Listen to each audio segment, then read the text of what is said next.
नमस्कार, मी आशिष जाधव. लक्षवेधी चर्चेत तुमचं स्वागत आहे. निवडणुका जाहीर झाल्या, आचारसंहिता सुरू झाली.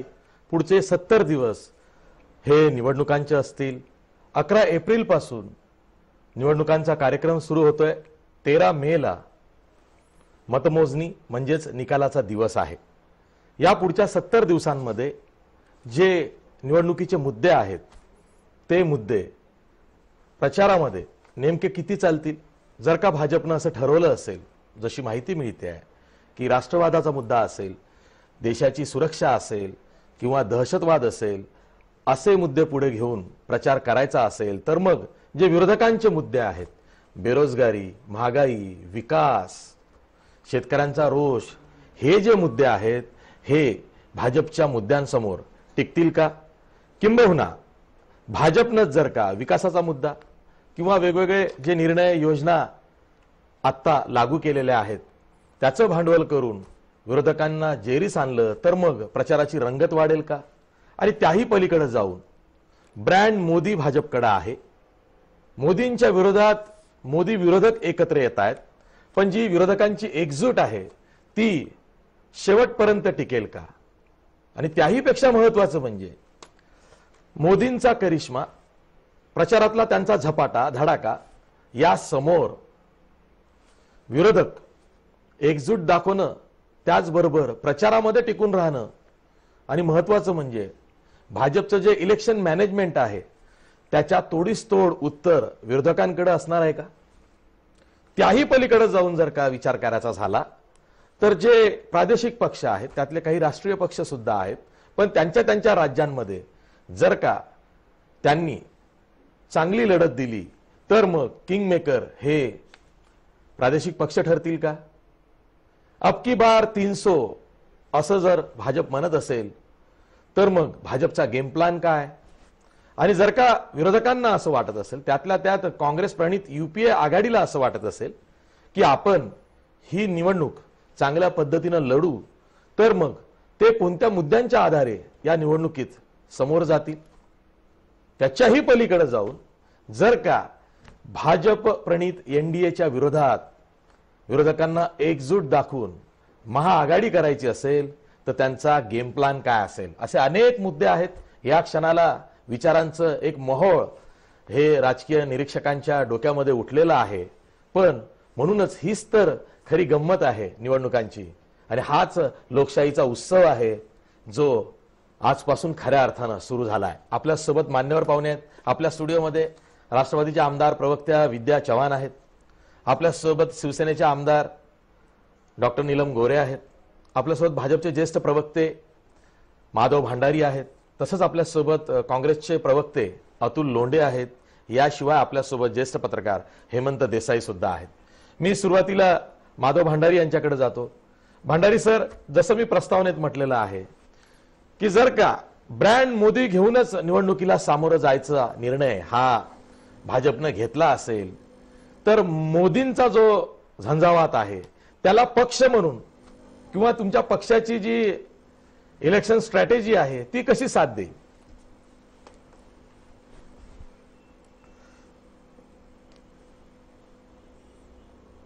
पहिली गोष्ट म्हणजे मोदीजी हे आमच्या पक्षाचे सर्वोच्च नेते आहेत, निर्विवाद नेते आहेत.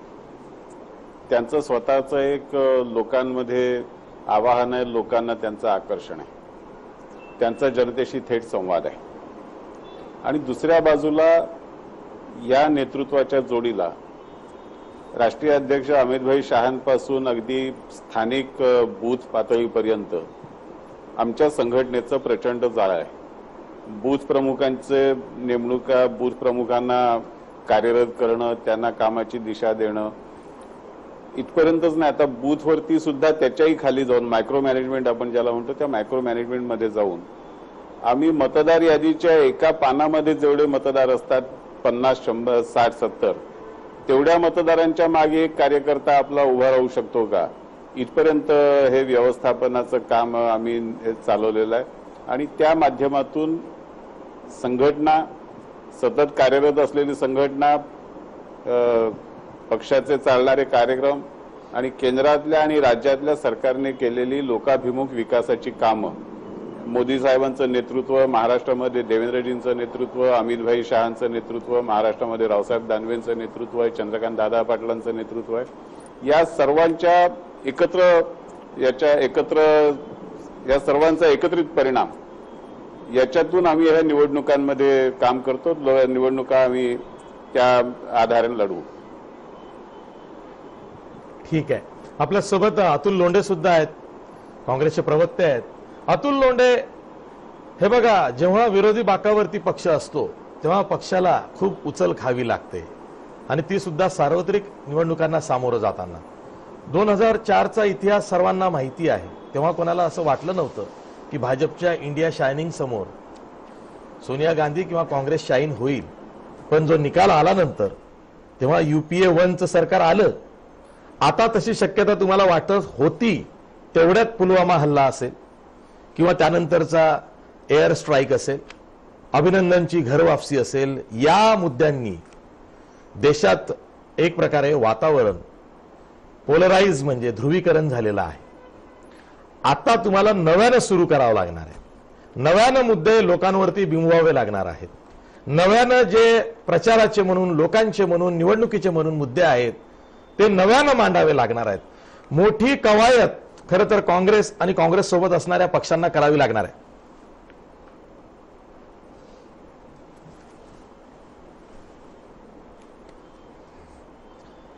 असं आशिष की मला पहिले एक इथे आता खुलासा करायचा सगळ्यात मोठा, नंतर मी तुमच्या सगळ्या प्रश्नांची खुलासेवर उत्तर देतो.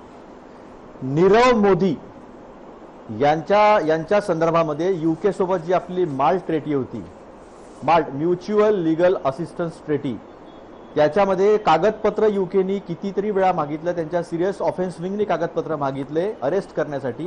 ते भारत सरकारनी म्हणजे भाजपच्या सरकारनी म्हणजे देश सुरक्षित ठेवणारे आपले जे चौकीदार साहेब आहेत मोदी साहेबांनी, त्यांच्या सरकारनी ते दिले नाहीत आणि त्याच्यामुळे आम्ही त्याला अरेस्ट केलेली नाही, असा खुलासा इंग्लंडकडून UK सरकारकडून आलेला आहे. ठीक आहे. ही झाली ब्रेकिंग न्यूज. ही झाली ब्रेकिंग न्यूज.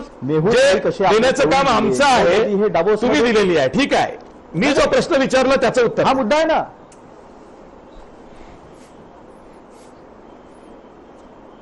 हा दुसरी गोष्ट अशी आहे की भाजपासोबत कार्यकर्ता उभा राहिला होता, याच्यात काही डाऊट नाही आहे. जगातली सर्वात मोठी पार्टी, सगळ्यात मोठं सेटअप, पण ते सेटअप तोडून आम्ही पंजाबपासून कर्नाटकपासून सातत्यानं 7 राज्य जी आहे ती भाजपनं गमावलेली आहे मागच्या वर्षामध्ये. तिसरा मुद्दा, सैन्यानं केलेलं शौर्य हे सैन्याचं शौर्य आहे.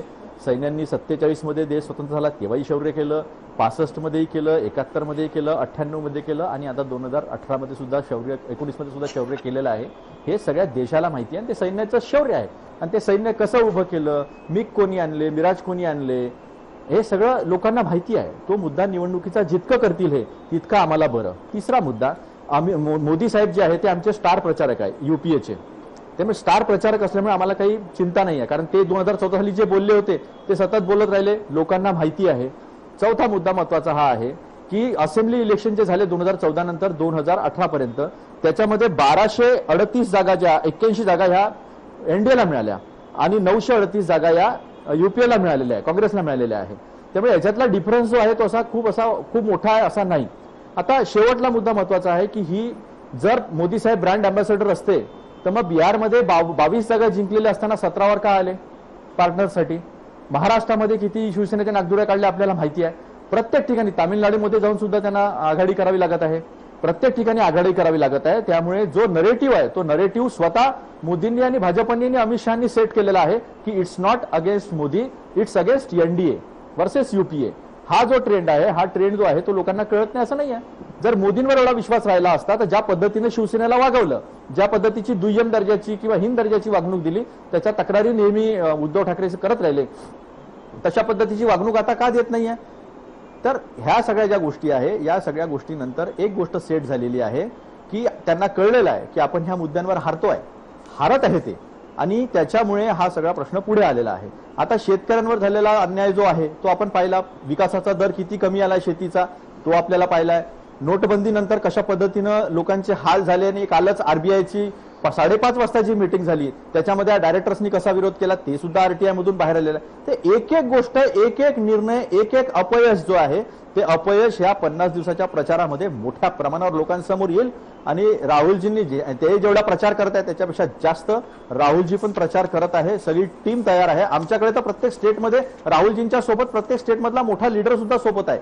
त्याच्यामुळे जी स्ट्रेंथ आहे, कलेक्टिव्ह स्ट्रेंथ जी आहे ती स्ट्रेंथ हा मोठा लीडर का सोबत आहे? हा जर लढा पाहिला आपण तर हा लढा आता वन साइडेड होण्याच्या मार्गीकडे गेलेला. आमच्याकडे यावेळेस तर राहुल गांधींबरोबर प्रत्येक स्टेटचा मोठा लीडर सुद्धा सोबत आहे. याचा अर्थ काय घ्यायचा? अतुल लोंढे, याचा अर्थ हा घ्यायचा की we believe in collective leadership. आम्ही कलेक्टिव्ह लिडरशिप मध्ये विश्वास ठेवतो, सामूहिक नेतृत्वामध्ये विश्वास ठेवतो. 2004ची जी गोष्ट आपण केली त्यावेळेस 8 सीटचं अंतर होतं, पण सगळे जे पार्टनर्स आहे ते काँग्रेस सोबत यायला जास्त उत्सुक होते. आता तर मोदी साहेबांचं 4.5 वर्षाचं दमन नीती जी आहे पार्टनर सोबतची, ती दमन नीती सगळ्यांनी पाहिलेली आहे. त्यामुळे या सगळ्या अनुषंगाने जर विचार केला तर आता जो पेंडुलम आहे तो पेंडुलम आता मूळ मुद्द्यांवर सेट झालेला आहे. बेकारी आहे मोठ्या प्रमाणावर, 45 वर्षात बेरोजगारी एवढी कधी वाढली नव्हती. काय काट देणारा 60 वर्षाची आहे. शेतीचा जो विकास दर आहे तो किती खाली गेला. 3% वरती यांनी MSP दिली नाही लोकांना, 1.5 पट बोलले होते, आम्ही तरी 19% दिली होती. दुधाची काय अवस्था आहे, शेती भाजी फेकलेली रस्त्यावर महाराष्ट्राने पाहिलेली आहे, देशाने पाहिली. कांदा जळलेला पाहिलेला आहे. आमच्या नागपूरमध्ये तुम्हाला माहिती आहे भिवापूरची मिरची कधीच लॉसमध्ये गेली नाही. 1997च्या वर भाव आले. उभी मिरची उभ्या पिकात जळली, तो मुद्दा मीच काढला होता, बाहेर आणला होता सगळ्या मीडियामध्ये. या अशा अनेक गोष्टी ज्या आहे त्या अनेक गोष्टी कसं विसरणार आहे. 12,000च्या वरती आत्महत्या, शेतकरी आत्महत्या झालेला आहे. हा सुद्धा आरटीआय मधून आलेला, घाडगेंनी आरटीआय मधून काढलेला आकडा. इतका मोठा अन्याय कमी अधिक प्रमाणात शिवसेनेनं सुद्धा मध्यंतरी उचलून धरले होते. विरोधकांबरोबर शिवसेनेनं सुद्धा याच मुद्द्यांवरती भाजपला जाब विचारला होता, म्हणजे सरकारला विचारला होता. मी जातोय डॉक्टर नीलम गोरे यांच्याकडे. नीलमताई, एक बघा, मतदार हा सुज्ञ असतो आणि तोच प्रत्येक पक्षाला बरं काय चांगलं काय हे आपल्या मताद्वारे सांगत असतो असं म्हटलं जातं. जर का आपण आता गेली 4 वर्ष बघितली तर मातोश्री वरून असेल किंवा शिवसेनेचे मंत्री असतील, हे कायम सरकारच्या योजनेच्या अंमलबजावणीला घेऊन भाजपच्या विरोधात बोलत आले. आणि आता तुम्ही दोघंही एकत्र होऊन शिवसेना आणि भाजप मतं मागणार आहात. मतदार हे मागचं सगळं विसरेल का?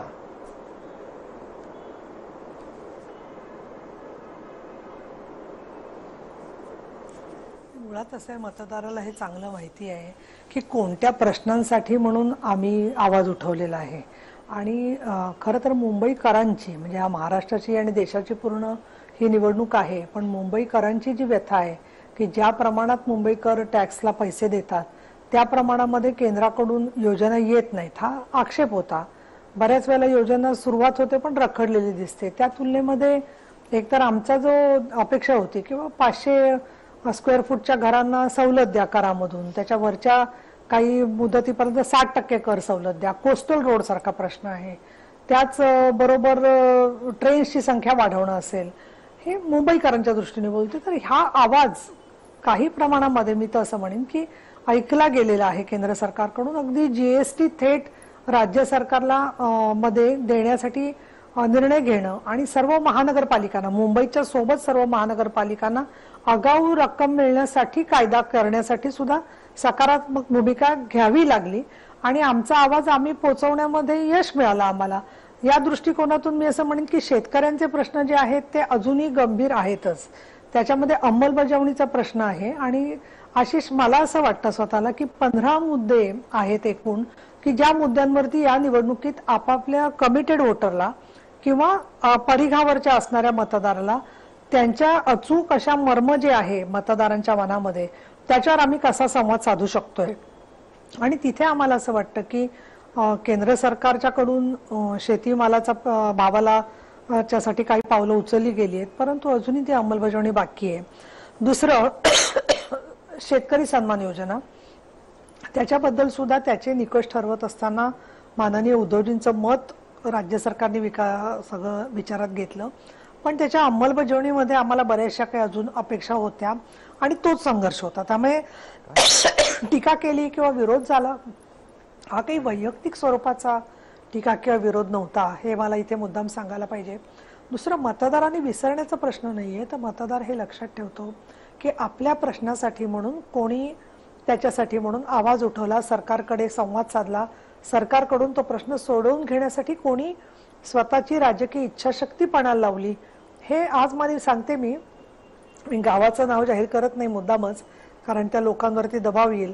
काही काही केसेस मधल्या महिला आणि त्यांचे पालक त्यांचे मलाच फोन आले होते आणि ताई आम्ही प्रचाराला प्रत्येक ठिकाणी तुमच्यावर येणार आहोत. म्हटलं अरे तुमच्याशी आम्ही मदत करत असताना कधी असा विचार सुद्धा नव्हता केलेला की तुम्ही प्रचारात यावं म्हणून. तुम्ही तर दुःखी आहात, पीडित आहात. नाही नाही तसं नाही, पण उद्धव साहेबांनी आमचा आवाज ऐकलेला आहे, तुम्ही आवाज ऐकलेला आहे, तुम्ही जिथे जाणार तिथे आम्ही नवरा बायको येणार आहोत. आम्हाला आता असं वाटलं आम्ही किती गरीब असलो तरी आम्हाला प्रचार करायचा आहे. आता यांना काय आम्ही काय पैसे देऊन आणले का? उलट हे सगळे जे लोक आहेत ते कुठेतरी दुसऱ्या पक्षाशी किंवा तटस्थ लोक होते आणि म्हणून मला असं वाटतं की कोण मदतीला धावून जातं हे जसं जनता लक्षात ठेवते तसं 10% आर्थिक दृष्ट्या जे दुर्बल आहेत त्यांच्या आरक्षणाचा मुद्दा असेल, तलाक पीडित मुस्लिम महिलांचा प्रश्न असेल, समाज कल्याणासाठी केलेले काही आता अलीकडचे निर्णय असतील, म्हणजे ज्येष्ठ नागरिकांच्या धोरणाचा मी त्याच्या संदर्भामध्ये उल्लेख करीन. त्याचबरोबर या सगळ्या शेतमजुरांना वेगवेगळ्या पद्धतीने पेन्शन सारखे फायदे. शेवटी असे आहे ना की आश्वासनं अनेक वर्ष मिळत होती पण त्याची अंमलबजावणी करण्यासाठी 4.5 वर्ष मिळाली, 5 वर्ष मिळाली, पण अजून 5 वर्ष यांच्यावर विश्वास ठेवायला हे योग्य आहेत. हा विश्वास शिवसेना भाजपच्या युतीमुळे गेलाय. ठीक आहे ठीक आहे ठीक आहे. एकदा दिलजमाई झाली म्हटलं की ती सर्वच पातळीवरती होते. प्रादेशिक पक्ष विलंताई गोरे आणि आमचे विद्याताई चव्हाण, तुम्हाला हाच प्रश्न विचारायचा आहे की विरोधी बाकावरती असताना विरोधक म्हणून तुम्ही राष्ट्रवादी काँग्रेस हल्लाबोल यात्रा असेल, आणखीन कोणती जनसंवाद यात्रा असेल, अशा अनेक यात्रा काढल्या आणि मधल्या मध्ये हा पुलवामाचा हल्ला किंवा सर्जिकल स्ट्राईक, एअर स्ट्राईक झाला. त्यानंतर पुन्हा नॅरेटिव्ह सेट करावं लागतंय. मला तुम्हाला एवढाच प्रश्न विचारायचा आहे की आता जेव्हा तुम्ही काँग्रेस बरोबर ही निवडणूक लढणार आहात त्याच वेळी राज्यातले जे इतर पक्ष आहेत, जे समविचारी तुमच्यासारखेच आहेत, त्यांना तुम्ही एकत्र घेऊ पाहतात, पण काँग्रेसकडनं पाहिजे तसा रिस्पॉन्स त्याही पक्षांना मिळत नाहीये, तुम्हालाही मिळत नाहीये.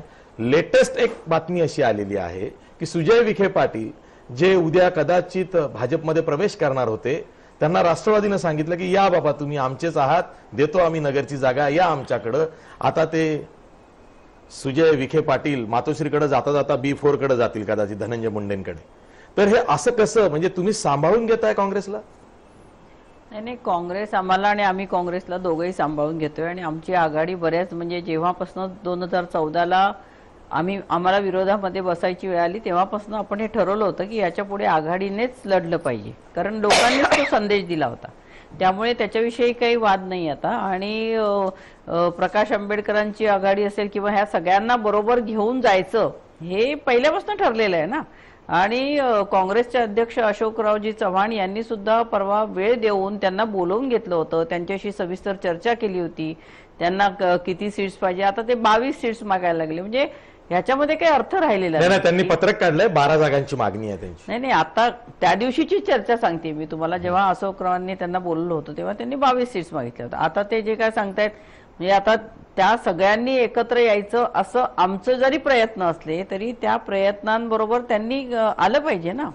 कारण सगळ्यांना एकत्र घेऊन शेवटी ही मोदी सरकार घालवायचं, फडणवीस सरकार घालवायचं हे जर ठरवायचं असेल तर सगळ्यांनी एकत्र आलं पाहिजे. आणि त्या दृष्टीने आमचे सगळ्यांचे प्रयत्न सुरू आहे आणि काँग्रेस आहे, आम्ही आहे, सगळे मिळून हे प्रयत्न करतो. पण ताई, आज शरद पवारांनी लोकसभा निवडणूक लढण्यापासून माघार घेतलेली आहे. माडातून त्यांनी माघार घेतली आणि ते लोकसभा निवडणूक लढवणार नाहीत. उद्या जे नॅशनल न्यूजपेपर्स आहेत त्यांची हेडलाईन काय असणार आहे की काँग्रेसचा जो सच्चा मित्र आहे राष्ट्रवादी काँग्रेस, त्याचे नेते शरद पवार यांनी लोकसभा निवडणुकीतून माघार घेतलेली आहे. काँग्रेसच्या मुळावर येणार नाही हे? नाही, अशी काही मुळावर येत नाही. आणि त्यांच्या हेडलाईन्स काही असू दे, मला असं वाटतं की जेव्हा राज्यसभा पवारसाहेबांनी घेतली, मागच्याच वेळेस पवारसाहेबांनी हे स्पष्ट केलं होतं की याच्या पुढे मी निवडणुका लढणार नाही म्हणून. त्याच्यानंतर त्या माडामध्ये अशी परिस्थिती निर्माण झाली होती की विजयसिंह मोहिते पाटील आणि तिकडच्या स्थानिक कार्यकर्त्यांनी खूप आग्रह धरला की तुम्ही या ठिकाणी लढलंच पाहिजे, म्हणजे आपसातले जे वाद आहेत ते उफाळून येणार म्हणजे नाहीत. विजयसिंह आणि- मोहिते पाटलाला संजय आणि मामा शिंदे त्यावेळेस- दगाफटका करतील अशी भीती वाटत होती. आणि त्याचबरोबर त्यावेळेस दिलीप आबा साळुंके असतील, प्रभाकर देशमुख असतील, बागल गट असेल, असे कितीतरी गट आहेत तिथं जे एकमेकांच्या विरोधात आहेत.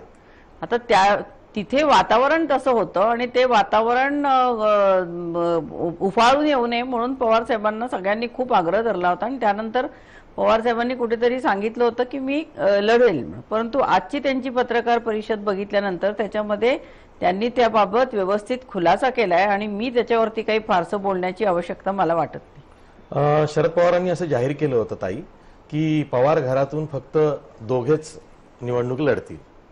स्वतः शरद पवार आणि सुप्रिया पवार नाहीच म्हणाले ते, किंवा दुसरं कोण, पार्थ पवार पार्थ पवार लढतील असं कधी म्हणाले होते? आता आज म्हणाले ना लढतील म्हणून. हा ठीक आहे.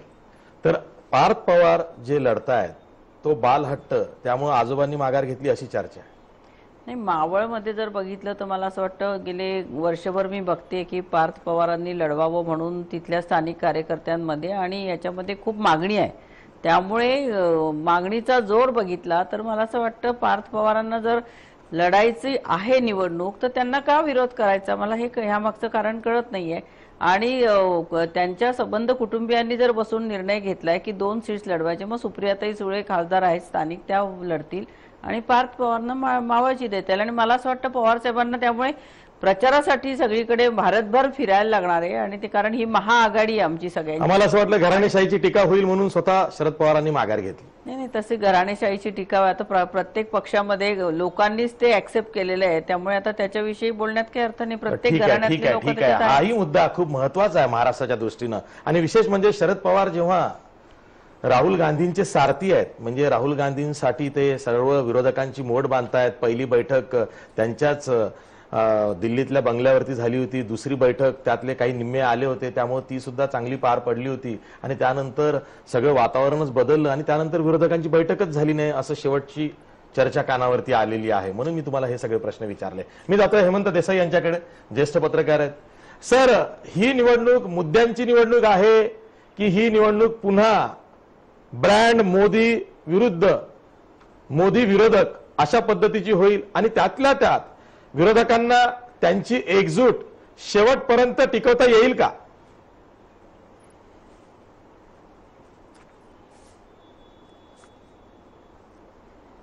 तुमच्या प्रश्नाचं पहिलं उत्तर देण्यापूर्वी हे लक्षात घेतलं पाहिजे की 3 महिन्यापूर्वी अशी अवस्था होती की एनडीएमधून एक एक घटक पक्ष बाहेर पडत होता. म्हणजे चंद्राबाबू नायडू ही एक शेवटची काडी ठरली. अनेक पक्ष विस्कटत चाललेला होता आणि त्याच वेळी शरद पवार, चंद्रबाबू नायडू, ममता बॅनर्जी हे एकत्र येण्याच्या दृष्टीने प्रयत्न करत होते. आज काय स्थिती आहे? आज अशी स्थिती आहे की इव्हन छत्तीसगड, मध्य प्रदेश आणि राजस्थानमध्ये विजय मिळाल्यानंतर ज्या प्रकारे काँग्रेसने आणि अन्य पक्षांनी आपली संपूर्ण मोड बांधायची आवश्यकता होती तसं झालेलं दिसत नाहीये. म्हणजे एक बघा की आप शे वाटाघाटी करायची का नाही, आता आप बरोबर काँग्रेसचं काही होत नाहीये. चंद्राबाबू नायडू तिकडे स्वतंत्र निवडणुका लढवणार आहेत आणि तिथे चौरंगी लढत होणार आहे. तेलंगणमध्ये अशीच अवस्था आहे. म्हणजे काँग्रेसची ज्या पद्धतीने प्रगती व्हायला पाहिजे, आता साधं पश्चिम बंगालचं उदाहरण घेतलं तर पश्चिम बंगालमध्ये ज्या मार्क्सवादी कम्युनिस्ट डावी आघाडी आणि काँग्रेस यांचं ज्या प्रकारे इक्वेशन व्हायला पाहिजे ते अजूनही झालेलं नाहीये. अगदी बिहारचं उदाहरण घेतलं तर कन्हैया जो आहे तर कन्हैया हा बेगुसराईमधून उभा राहणार आहे, पण तिथे सुद्धा आरजेडी जे आहे, आरजेडीचा जो कॅन्डिडेट जो गेल्या वेळी 2ऱ्या नंबरवरती होता, त्यांना असं वाटतं की आपण तिथे असलं पाहिजे. तेव्हा असे अनेक अडचणी आज दुर्दैवाने दिसत आहेत की जे हे अगोदर यांनी प्रयत्न करायला पाहिजे होते. आज आपण चर्चा करणार आहोत की काय योग्य अयोग्य नाही, काय आहे आता अवस्था. त्या उलट एनडीएची अवस्था बघा. एनडीएने अण्णाद्रमुकशी समझोता केला, पीएमकेशी केला, डीएमडीकेशी केला. तुम्ही तिकडे बघितलं तर झारखंडमध्ये एका पक्षाला, झारखंडमधल्या एका पक्षाला बरोबर घेतलं अनेक ठिकाणी जर तुम्ही बघितलं वेगवेगळ्या राज्यामध्ये ते एनडीएने खूप चांगल्या महाराष्ट्रामध्ये पद्धतीने शिवसेनेला परत जुळवाजुळव घेतलं ना केलेली आहे. मातोश्रीवर जाऊन. एक राजकारण म्हणून ज्या पद्धतीने आता शिवसेना असेल किंवा शिवसेनेला परत घेतलं, नितीश कुमारांबरोबर तडजोड केली, खूप कॉम्प्रोमाइज केलं त्यांनी. आणि आजही आता आपना दल आणि त्यांचं जमत नव्हतं, पण आपना दलाला सुद्धा आता ते बरोबर घेण्यामध्ये यशस्वी ठरलेले. तर माझ्या मते एक ज्या पद्धतीने पॉलिटिक्स करायला पाहिजे, पॉलिटिक्स शिकायला पाहिजे. काँग्रेसने इतके दिवस अनेकांना शिकवलं, तर आता एनडीए कडनं यांना शिकायची वेळ आलेली आहे. दुर्दैवाची गोष्ट आहे. दुसरा तुमचा प्रश्न होता जो मुद्द्यांचा होता प्रश्न. भारतीय जनता पक्षाला ऑब्व्हियसली असं वाटतं की ही इमोशनल किंवा भावनात्मक पद्धतीची निवडणूक व्हावी आणि सोबत आपण विकासाची कामं सुद्धा ठेवावी. आणि काँग्रेसला वाटते की जे प्रश्न आहेत, खरे जगण्याचे प्रश्न आहेत, ते समोर मांडावेत. परंतु निवडणूक ही एकाच मुद्द्यावरती होत नाही आणि होणार नाही. अनेक मुद्दे त्याच्यामध्ये येतील, पण काँग्रेसने त्याच्यामध्ये ठळक जे मुद्दे करायला पाहिजे त्यामध्ये एक मुद्दा जो सातत्याने विसरला जातो आहे तो असा की प्रसार माध्यमांवर ज्या प्रकारचे हल्ले आता होत आहेत, म्हणजे वेगवेगळ्या पद्धतीने राजकारण केलं जातं माध्यमांचं. आणि माध्यम हा फार मोठा जिव्हाळ्याचा विषय लोकांचा सुद्धा आहे. आपल्याला आठवत असेल की 1977 साली इंदिरा गांधींची जी सत्ता गेली त्यावेळी सेन्सॉरशिप हा महत्वाचा मुद्दा होता, स्वातंत्र्याचा संकोच केला हा महत्वाचा मुद्दा होता. आणि हा स्वातंत्र्याचा संकोच ही अघोषित आणीबाणी आहे असं जर तुम्हाला वाटत असेल तर या घटना संस्था, वेगवेगळ्या संस्था असेल, त्याच्यामध्ये अगदी संख्याशास्त्रीय संस्था जी आहे, म्हणजे नमुना पाहणी संघटना असेल, नीती आयोग असेल, रिझर्व्ह बँक असेल, त्यापासून वेगवेगळ्या संस्था ज्या आहेत, सीबीआय असेल, यांचा जो संकोच केला आहे तो संकोच कसा केलेला आहे तो लोकांसमोर ठेवायला लागेल. तिसरा मुद्दा जो आहे की सातत्याने काँग्रेसने सूटबुटकी सरकार आणि आता अतुल लोंढे रास्तपणे उल्लेख केला नीरव मोदीचा. हे सरकार जे आहे ते बड्या उद्योगपतींना ज्या प्रकारे सवलती देत आहे आणि त्या प्रमाणामध्ये गोरगरिबांना सवलती मिळत नाहीत. किंवा साधी गोष्ट असेल की दलितांना ज्या असेल शिष्यवृत्तांसाठी असेल की दलितांच्या वेगवेगळ्या योजनांना, आदिवासींच्या वेगवेगळ्या योजनांवरच्या प्रोव्हिजन्स कमी झालेले आहेत. हे मुद्दे लोकांसमोर ठेवले. हे सरकार जे आहे ते कॉर्पोरेट सरकार आहे आणि हे सरकार गोरगरिबांचं नाही. जो काँग्रेस सातत्याने म्हणते की आमचं आम आदमीचं सरकार आहे, तर ते आम आदमीचं सरकार कसं आहे हे काँग्रेसला आमचं कसं होतं आणि हे कसं नाहीये हे लोकांपुढे मांडायला लागेल. पण हे मुद्दे आहेत. दुसरी गोष्ट म्हणजे आपण लक्षात घेतलं पाहिजे शिक्षण आणि आरोग्य, काँग्रेस असो भाजप असो, शिक्षण आणि आरोग्यावरच्या प्रोव्हिजन्स खूप कमी आहेत. शिक्षण हक्क कायदा दिला काँग्रेसने म्हणून ढोल बडवले, पण शिक्षण हक्क कायद्याची नीट अंमलबजावणी अजूनही झाली नाही. भारतीय जनता पक्षाच्या राज्यात सुद्धा झाली नाही.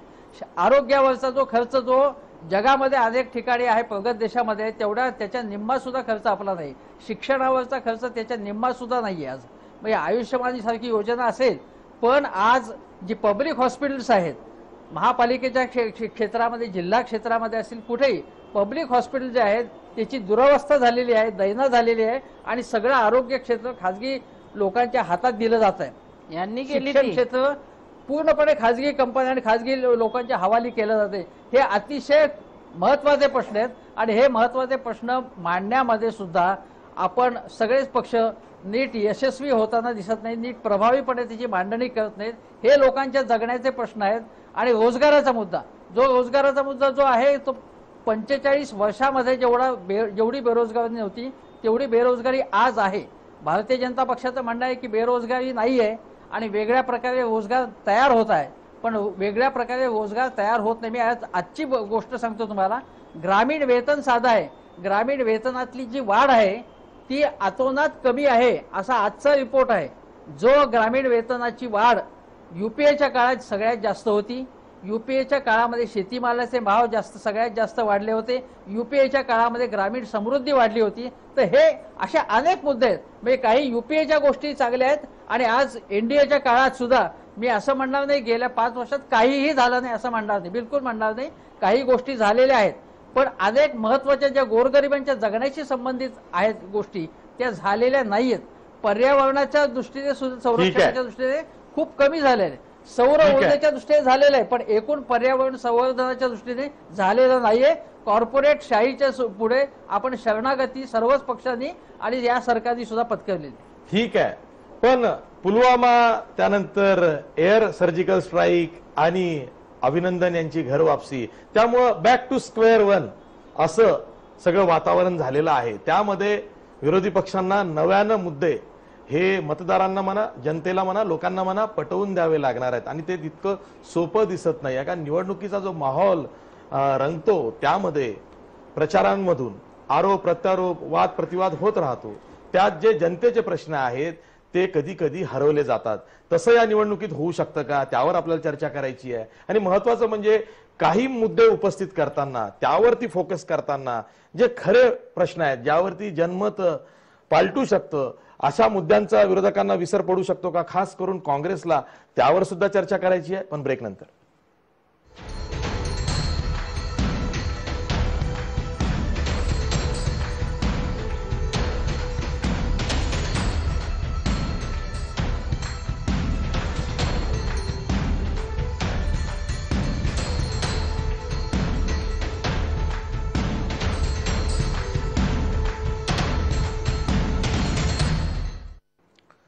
ब्रेक नंतर पुन्हा तुमचं स्वागत. मी जातोय नागपूरला अतुल लोंढे यांच्याकडे, काँग्रेसचे प्रवक्ते आहेत.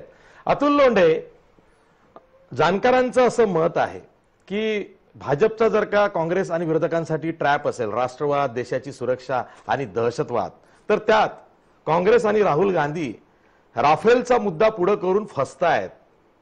त्यामुळं आपसुकच विरोधक त्या ट्रॅपमध्ये अडकतायत आणि त्याचा फायदा हा अल्टिमेटली मोदी आणि भाजपला होईल.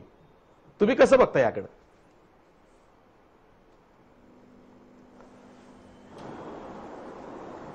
असं आहे आशिष की कितीही लपवलं आणि कितीही झाकलं तरी कोंबडा काय आरवायचा राहत नाही.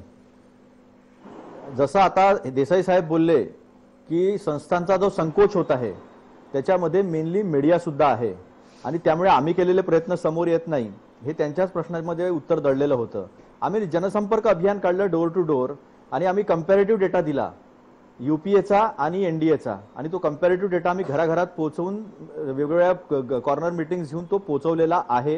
हे मीडियामध्ये अनफॉर्च्युनेटली कधी आलं नाही आमचे अभियान एवढे सुरू झाले तरी. आता राहता राहिला मुद्दा राफेलचा आणि ह्या सगळ्या मुद्द्यांचा.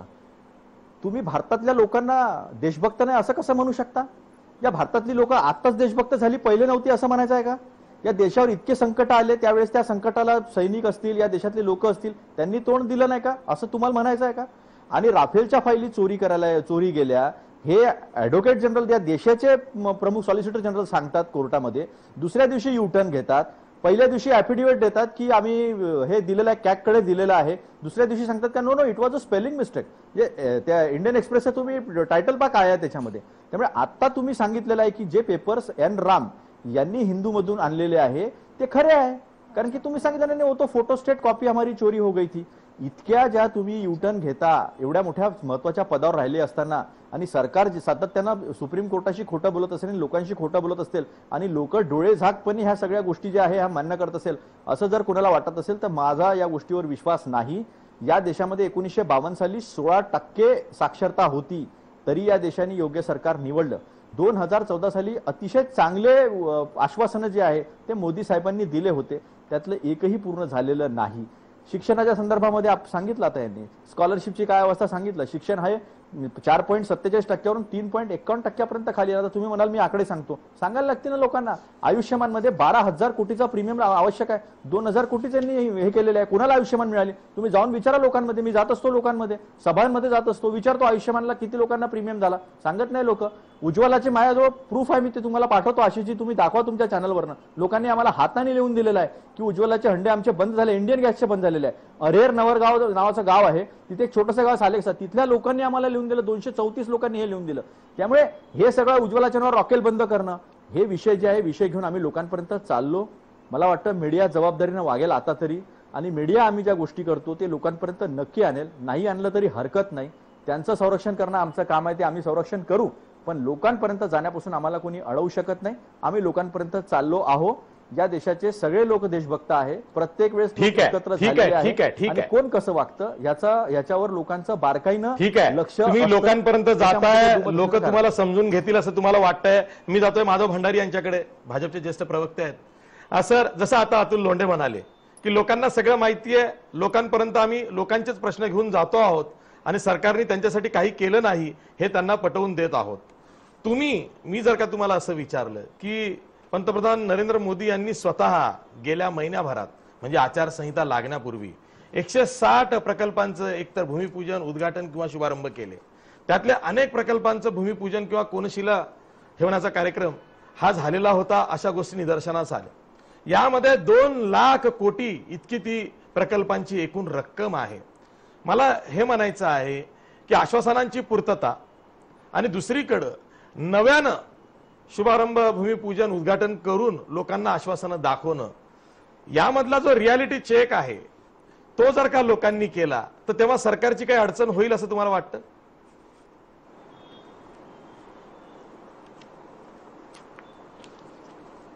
बिलकुल होणार नाही. पण त्या विषयाच्या चर्चेकडे जाण्यापूर्वी थोडी नवीन माहिती, जी ब्रेकिंग न्यूज खरं म्हणजे तुम्ही द्यायला हवी ती तुम्ही दिली नाही, ती मी देतो. नाही, आज तुम्हीच द्या. आजच काँग्रेसचे अध्यक्ष सन्माननीय राहुलजी गांधी यांनी मसूद अझहरजी यांच्याबद्दल भाष्य केलंय. ही काँग्रेसचे हे राष्ट्रीय अध्यक्ष या देशाच्या पंतप्रधानांचा उल्लेख सुद्धा एकेरी अरेतुरेमध्ये करतात. पण त्यांना मसूद अझहरजी म्हणून त्यांच्याबद्दल सन्मानाने बोलायचं असतं. आणि हे काँग्रेसचं आजचं नाहीये. काँग्रेसचे दिग्विजय सिंग ओसामाजी यांच्याबद्दल बोलत असत. म्हणजे ओसामा बिन लादेन पासून मसूद अझहर पर्यंत सगळेजण पाकिस्तानमध्ये बसून या देशामध्ये या देशाच्या सर्वसामान्य निरपराध नागरिकांचा बळी घेण्यात मधून आलेला आहे. हे काँग्रेसच्या दृष्टीने सन्मानाला आदराला प्राप्त आहेत. सन्मानाला आदराला प्राप्त आहेत. पुरावे द्या तुम्ही, नाहीतर ते डोभाल काही फेक नाहीये, काही फेक नाहीये, काही फेक नाहीये. अतुल लोंढे, जसवंत सिंग या देशाचे अतुल लोंढे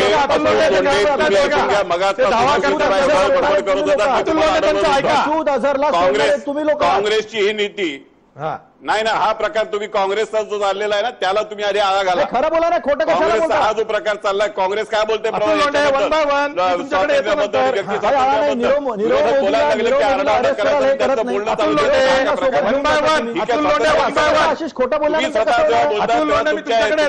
एक अक्षर मी बोलत नाही. प्लीज तुम्हाला त्यावेळेला सभ्यता पाहता येत नाही. तुम्हाला तुमच्या बाबतीत आम्ही सभ्यतेने वागतो, काँग्रेसला सभ्यतेने वागणं आयुष्यात शक्य नाही. ज्या काँग्रेसने 75 मध्ये आणीबाणी आणली, हजारो लाखो लोकांना तुरुंगात डांबलं, आणि ती काँग्रेस आम्हाला व्यक्ती स्वातंत्र्य आणि विचार स्वातंत्र्य, प्रचार स्वातंत्र्य शिकवणार. ज्या काँग्रेसचे नेते पाकिस्तानमध्ये जातात आणि तिथे पाकिस्तानात जाऊन मोदींच्या पराभवासाठी पाकिस्तानची मदत मागतात, ती काँग्रेस आम्हाला राष्ट्रभक्ती सांगणार. काँग्रेसची राष्ट्रभक्ती पाकिस्तानमध्ये जाऊन मोदींच्या पराभवासाठी पाकिस्तानची मदत मागणं ही जर तुमची राष्ट्रभक्ती असेल तर तुम्हाला राष्ट्रभक्ती शिकवायला तुम्ही आम्हाला तुमची गरज नाही. या देशातल्या जनता तुमचं माफ करायला, पुरेशी मूल्यमापन करायला पूर्ण सक्षम आहे. आणि मसूद अझहर बद्दल तुम्ही सन्मानाने बोलता, ओसामा लादेन बद्दल सन्मानाने बोलता. नीरव मोदीला मोठा तुम्हीच केला. नीरव मोदीला कर्ज दिलं कोणी? नीरव मोदी बद्दल बोलताना नीरव मोदीला कर्ज दिलं कोणी? एवढं त्याला मोठा केला कोणी? आणि आशिष, याच्यापेक्षा एक अधिक चांगला किस्सा तुम्हाला सांगतो. काँग्रेसचं राजकारण कसं आहे. मसूद अझहर बद्दल आता मला वाटतं लोंढेने विचारलं, मसूद अझहरला सोडला कुणी? मसूद अझहरला सोडला कुणी हा प्रश्न वर तोंड करून काँग्रेस बरेचदा विचारते. मसूद अझहरला सोडण्याचा निर्णय जो झाला त्यावेळेला देशातल्या सर्व पक्षांची बैठक झाली. त्या बैठकीला सोनिया गांधी उपस्थित होत्या आणि त्या सर्वांच्या सहमतीने निर्णय झाला. संपूर्ण राष्ट्राचा निर्णय होता, कोणा एका सरकारचा नव्हता. आणि त्यानंतर त्या निर्णयामध्ये सामूहिक जबाबदारी सुद्धा काँग्रेस स्वीकारत नाही. पण त्याच्या पुढचं सांगतो मी. आज तुम्ही मसूद अझहर बद्दल बोलताय. अतुल लोंढे, तुम्ही अभ्यास बराच करता म्हणून तुम्हाला आठवणीसाठी सांगतो.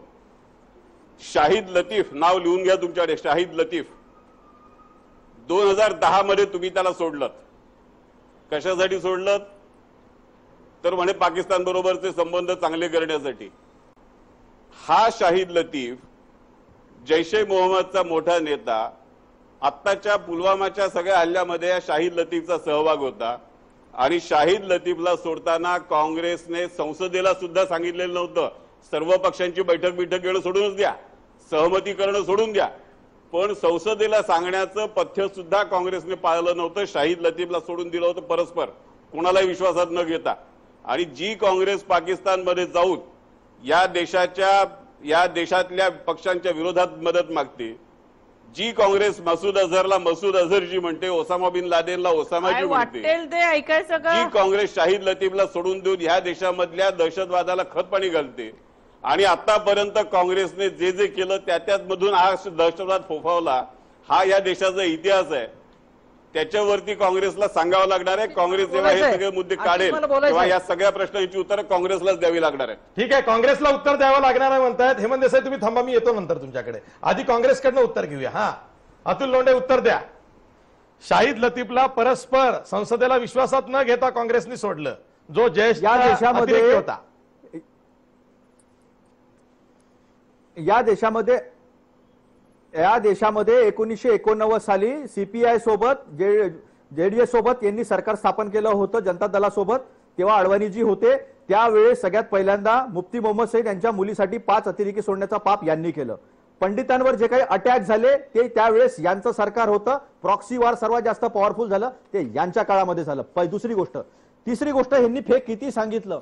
न बोलवता या देशाचे प्रधानमंत्री 70 वर्षाच्या काळामध्ये पहिल्यांदा तिथे जाऊन बिर्याणी खाऊन आले, केक खाऊन आले. हे पहिल्यांदा घडलं. 10 वर्षामध्ये मनमोहन सिंग साहेब यांचा जन्म पाकिस्तान मधला असला तरी ते 10 वर्ष गेलेले नाहीत. हे या देशानं पाहिलेलं आहे. या देशानं 70 वर्षात पहिल्यांदा पठाणकोटमध्ये अटॅक झाल्यानंतर ISIचे लोक बोलवून इथं जासूसी करून ISIचे लोक गेलेले आहे. हे सुद्धा या देशानं पाहिलेलं आहे. जगामध्ये आजपर्यंत टेररिस्ट लोकांवर अटॅक झाले, टेररिस्ट लोकांना प्रत्युत्तर देण्यात आले, पण जगामध्ये कुठलाही मोठा मंत्री हा जाऊन तिथे गेलेला नाहीये.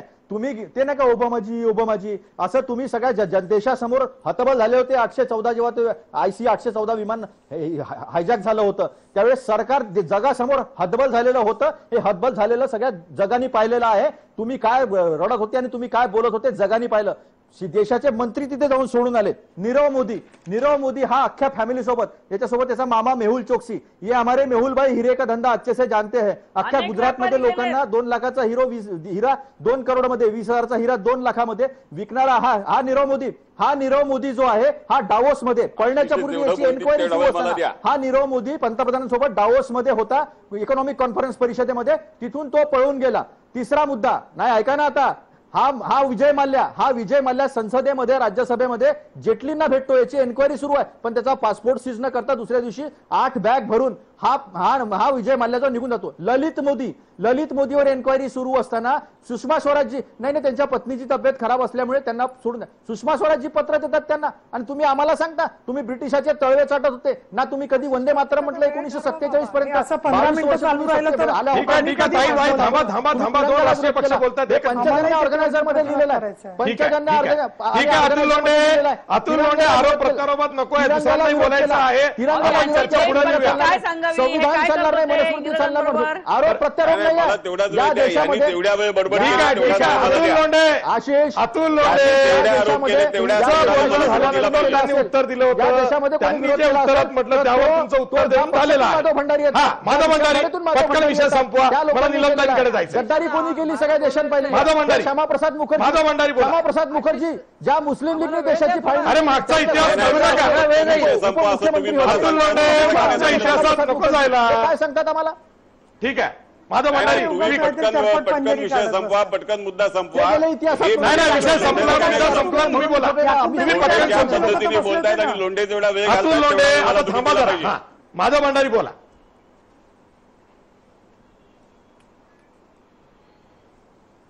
तेवढा वेळ मला दिला पाहिजे तुम्ही. भरपूर बोला, बोला, लवकर लवकर बोला, मुद्दा संपवा. हा.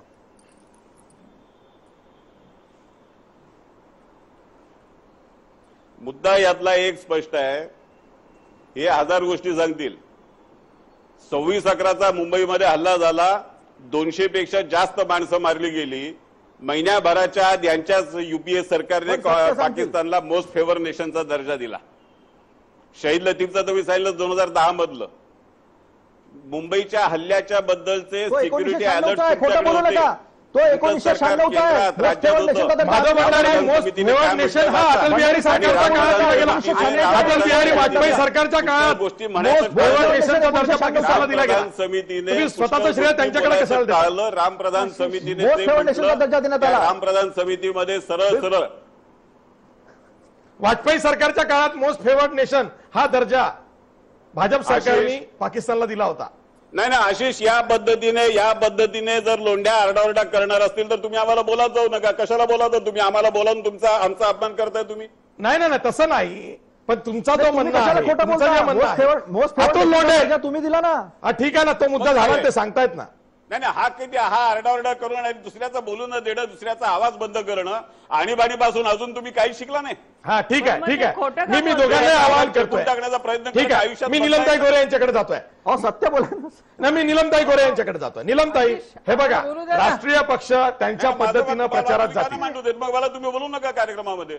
सर ऐका ना, तुम्ही बोलल्यानंतर ते काउंटर बोललेले आहेत. मोस्ट फेवर्ड नेशनचा दर्जा काँग्रेस सरकारने दिला असं तुम्ही म्हणालात. त्यांनी आठवण करून दिली की तुमच्याच अटल बिहारी वाजपेयी सरकारने दिला. त्यांनी आरडाओरडा करून माझं बोलणं ऐकू जाणार नाही हे पद्धत केलेली आहे. बरं ठीक आहे, आता ते करणार नाहीत. मी तुम्हाला विनंती करतो, मी निलमताईकडे जातो. मनमोहन सिंग सरकारने दिला, काढून बघा. बरं ठीक आहे, आपण बघूया ते नंतर रेकॉर्डवर काय आहे ते बघूया. हा निलमताई, राष्ट्रीय पक्ष त्यांच्या पद्धतीनं प्रचाराची रणनीती ठरवतील. आणि मसूद अझहरी त्याचं काय? आता सर ऐका ना, निलमताईंना पण बोलायचं आहे. ते तुमच्या सहकारी आहेत, युतीमध्ये आहेत. हा, राष्ट्रीय पक्ष त्यांचे गोल घेऊन, त्यांचा फोकस घेऊन प्रचारात पुढे जातील, तेव्हा जे प्रादेशिक पक्ष आहेत, जे राज्यातले पक्ष आहेत, त्यांनी कोणते मुद्दे घेऊन पुढे जायचं ठरवलेलं आहे. तुम्ही तुमच्या 18 ठिकाणी आता जे खासदार आहेत महाराष्ट्रामध्ये, तिथं कसा प्रचार करणार आहात?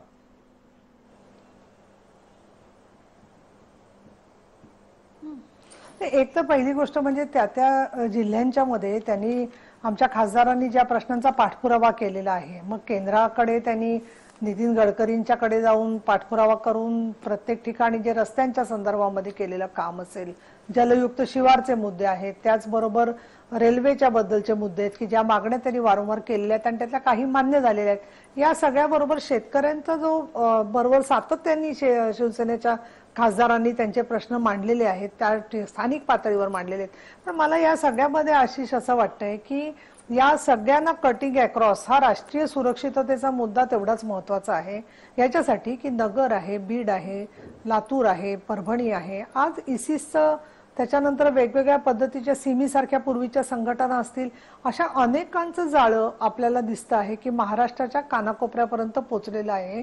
आणि प्रश्न काय आहे की आता अतुल लोंढे सगळे हे बोलतायत, पण खरं सांगते मी तुम्हाला, निवडणूक जशी जाहीर झाली ना, तसं अतुल लोंढे आणि राजू वाघमारे दोघांचे मी प्रत्येक वाहिनीवर हेच बघते की आम्ही बोलायला लागलो ना की ते 10-10 मिनिटं ते बोलतात, आम्ही ऐकून घेतो. आम्ही बोलायला लागलो की मोठमोठ्याने डिस्टर्ब करायचं. म्हणजे आता शेवटी काय माहितीये का, अँकर कडूनच अपेक्षा राहणार ना आम्हाला बोलायची संधी दिली. तुम्ही कार्यक्रमानंतर वेळ मोजा, तुमची वेळ सर्वाधिक होते आणि राष्ट्रवादीचं धोरण प्रेक्षक सुद्धा आमच्यावर घेतात की निलमताई जास्त वेळ घेतात. निलमताई घेतात, माझी वेळ म्हणजे ते आता प्रश्न काय माहितीये का, नाही पण आम्ही वेळ घेतले म्हणजे आमच्यावर टीका खूप होते ना, आमच्यावरती टीका होते, मग आम्हाला त्याचा प्रतिसाद. आम्ही पण सत्ताधारी पक्ष आहे म्हणून तुम्हाला जास्त वेळ देतो, पण विरोधकांना थोडा वेळ दिला तर तुम्ही लागलीच बोलून दाखवा. राष्ट्रीय नाही ऐका आता, नाही बोलून दाखवता याचं कारण असं आहे की आम्ही असे अँकर पाहिलेले आहेत की अतुल लोंढेवर तुमचं जास्त प्रेम आहे, असं मी असं नाहीये की ते मी त्यांच्यावरती जास्त ओरडतो. जशी निवडणूक जाहीर झाली ना, दोघांचाही बॅलन्स गेलाय. ठीक आहे अतुल लोंढे हा तुम्हाला ज्येष्ठत्वाचा दोघांकडून सुद्धा सल्ला आहे. माधव भंडारी आणि निलमताई गोरे यांच्याकडून.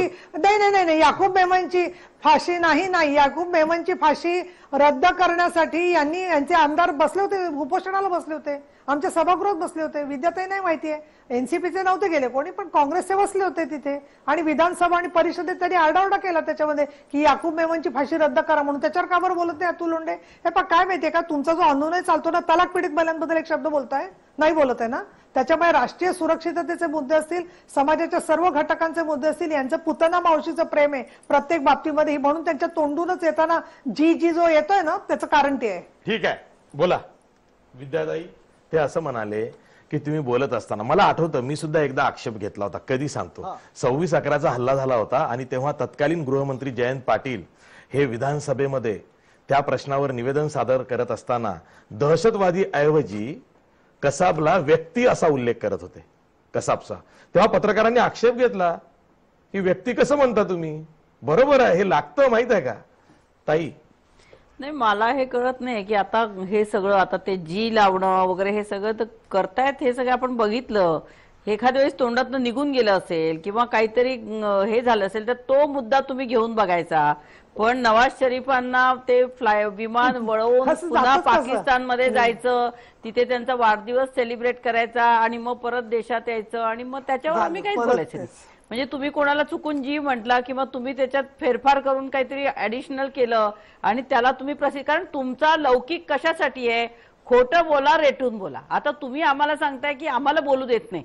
आता हे भंडारीजी आणि नीलम गोरेताई या कुठल्याही चॅनलवर मी बघितल्या सगळ्यात जास्ती वेळ ते घेतात आणि त्यांना काही आम्ही उत्तर सुद्धा द्यायचे नाही, आम्ही बोलायचं नाही. आणि आम्ही बोललो तर त्यांनी सांगायचं की तुम्ही मोठमोठ्याने बोलता, आम्हाला बोलू देत नाही. म्हणजे पुन्हा आमच्यावरतीच कमेंट. बरं ठीक आहे, मी सर्वांनाच एक सूचना करतो की कमी बोला म्हणजे जास्त प्रश्न होतील. बरं ठीक आहे, मी शेवटी हेमंत देसाई सरांकडे जातोय. सर तुम्ही पण आज कमी बोला कारण वेळ आपला संपतोय. शेवटी बघा ही मुद्द्यांची लढाई आहे, पण नॅरेटिव्ह काय सेट होतं? 70 दिवसांपर्यंत हे सगळं जाणार आहे. माधव भंडारी सरांना काहीतरी बोलायचंच आहे. हा सर, आशिष एका वाक्यात नाही, ऐका माझं म्हणणं एवढंच आहे मला की कमी जेव्हा बोला, तुम्ही तुम्ही आमचा वेळ सांगा, मोजता मला तेव्हा कमी आमच्या बोलायला विरोधामध्ये नेहमीच 3, देता. 4, हे 5 जण पहिल्यांदा बसलेले जाहीर असतात. तुम्हाला ते जेवढं बोलतात त्याच्या सांगतोय. सगळ्यांना आम्हाला उत्तर त्याबद्दल द्यायचं असतं. तो वेळ असतो आमचा. माझा एकट्याचा नसतो त्याबद्दल वेळ तो. काही अहो सत्ताधारी पक्ष म्हणून एकच बोलता मोठा पक्ष एका असतो. बाजूचे एक आमच्या असतो, अमुक सहकारी काय पक्ष होतं. म्हणून शिवसेना आहे, दोघांनाही बोलावलेलं आहे. आशिष अहो जेव्हा हे बघा, सत्ताधारी पक्ष नव्हतो, विरोधात आशिष, होतो, तेव्हा सुद्धा तुमची हीच पद्धत होती. आता बरं, ठीक आहे. पुढे अहो, करू द्या आशिष, ना. बरं ठीक आहे, हेमंत देसाई पूर्ण करा. तेव्हा सुद्धा तुमची हीच पद्धत होती, 1 विरुद्ध 5-5. बरं ठीक आहे, ठीक आहे. हेमंत तुम्ही देसाई 5 जण पूर्ण करा. विरोधात बसवता तर 5 जणांचा वेळ मला द्यायला पाहिजे तुम्ही. ते ठीक बोलतात. आहे, ठीक आहे. माधवराव, तुम्ही माझा आवाज दाबताय, माझा वेळ कमी करताय. हा माझा वेळ कमी करताय. हा ठीक आहे, ठीक आहे. तुम्ही विरोधात नाही आहात. हा हे बोला. बघा, अहो, थोडासा एक लक्षात तुमचा घ्या वेळ मी तुम्ही घेतला तर आता चालेल ना. माधवरावजी तुम्ही हा निपक्षपाती माधवरावजी आहात, तुमचा म्हणाले वेळ मी घेतला तर चालेल. माधवरावजी म्हणाले हा माधवरावजी नाही माधवरावजी म्हणाले ना आता की जो निर्णय मसूद अझहरला पाठवण्याचा होता तो सगळ्यांनी एकमताने घेतलेला होता. परंतु एकमताने घेतला असला तरी त्यावेळी सरकार तुमचं होतं, तेव्हा तुम्हाला तिची नैतिक जबाबदारी, मुख्य जबाबदारी तुम्हाला टाळता येणार नाही. महत्वाची गोष्ट अशी की त्यावेळी अमेरिकेचं सुद्धा प्रेशर होतं. एक बिल क्लिंटन माझ्या आठवणीप्रमाणे राष्ट्राध्यक्ष होते, त्यांच्याकडनं दडपण होतं, त्यामुळे त्याची सुटका करायला लागली त्या परिस्थितीमध्ये. हा मुद्दा लक्षात घेतला पाहिजे. दुसरं म्हणजे मणिशंकर अय्यर असेल, दिग्विजय सिंग असतील यांची नावं घेऊन काँग्रेसला देशद्रोही, जवळजवळ देशद्रोही संबोधणं अप्रत्यक्षपणे किंवा सूचित करणं तसं, किंवा तुम्ही त्यांच्या कळपातल्या तसं सांगणं, हे माझ्या मते काँग्रेससारख्या पक्षावरती अन्याय करणार आहे. ज्या देशाने इतके वर्ष राज्य केलेलं आहे तर अशा प्रकारे तुम्ही त्यांच्याशी दहशतवाद्यांशी संबंध आहे असं म्हणणं हे चुकीचं आहे, स्पष्टपणे सांगायचं, असा अन्यायकारक आहे. शरद पवार जेव्हा मुख्यमंत्री होते तेव्हा त्यांचा दाऊदशी संबंध आहे, अंडरवर्ल्डशी संबंध आहे, अशा प्रकारचा हा जो आरोप झाला होता तो सुद्धा चुकीचा होता. त्याच्याबद्दल आउटलुकवरती त्यांनी खटला भरला 5 कोटीचा आणि तो जिंकला. तेव्हा या प्रकारचं राजकारण करणं हे चुकीचं आहे. तुम्ही मुद्दे उपस्थित करा की तुम्ही मुसलमानांचं लांगुल चालन करताय, हे काय करायला हरकत नाही, पण दहशतवाद्यांशी संबंध आहे असं म्हणणं हे काँग्रेसवरती अन्यायकारक आहे. या प्रचारामध्ये दोघांनी फॅक्टच्या आधारे एकमेकावरती जरूर आरोप करावेत, पण अशा प्रकारचं की देशाची विघातक अशा प्रकारच्या गोष्टी हे लोक करतात असं त्यांनी करू नये. मगाशी ज्याचं उदाहरण दिलं की महाराष्ट्रामध्ये खूप अतिरेकी संघटना आहेत, त्याच्यामध्ये सनातन संघटनेचं नाव काय घेतलं नाही नीलमताईंनी, हे सुद्धा आश्चर्याची गोष्ट आहे. ठीक आहे, दुसरा वाद नको आहे. ISIS चं घ्या नाव, दुसरा वाद नको. ओके, या सर. संघटनांचं सुद्धा घ्या आणि त्यांनाही व्यसन घालण्याचा प्रयत्न करा. ठीक आहे, ठीक आहे. ही खरं तर मुद्द्यांची लढाई आहे. ही निवडणूक आता इथून पुढे 70 दिवस चालणार आहे. आरोप प्रत्यारोप, वाद प्रतिवाद हे होत राहणार आहेत. त्यामध्ये रुसवे फुगवे, पुन्हा छोटी छोटी भांडणं, शाब्दिक वाद हे सुद्धा होणार आहेत. हीच खरं तर निवडणुकीची रंगत आहे. आणि ही जी लोकसभा निवडणूक आहे ही खऱ्या अर्थानं आपण ज्याचं वर्णन म्हणतो की हा लोकशाहीचा उत्सव आहे, त्यामध्ये आपण सर्व सामील झालेलो आहोत. आणि मतदार राजा हा तिथला किंगमेकर आहे, तो ठरवणार तसं होणार आहे. त्यामुळे मतदार राजा हा सुज्ञ आहे. त्याचबरोबर त्याला परिस्थितीची नेमकी जाण व्हावी हा सुद्धा प्रयत्न प्रसार माध्यमांचा असतो. निकोप अशी चर्चा व्हावी असा प्रयत्न असतो. तरी त्यात वाकयुद्ध, वाद प्रतिवाद, आरोप प्रत्यारोप हे होत राहतात. ते सुद्धा एक चांगलं लक्षण आहे, कारण आपण हेल्दी डिबेट करत असतो. आणि जे कॉम्पिटंट लोक आहेत, सगळे प्रवक्ते आपले आजचे कॉम्पिटंट लोक आहेत, त्यामुळं मतभेद होत असतात. आज इथंच थांबतो. सर्व मान्यवर पाहुण्यांचे आभार मानतो. पाहत राहा जय महाराष्ट्र न्यूज.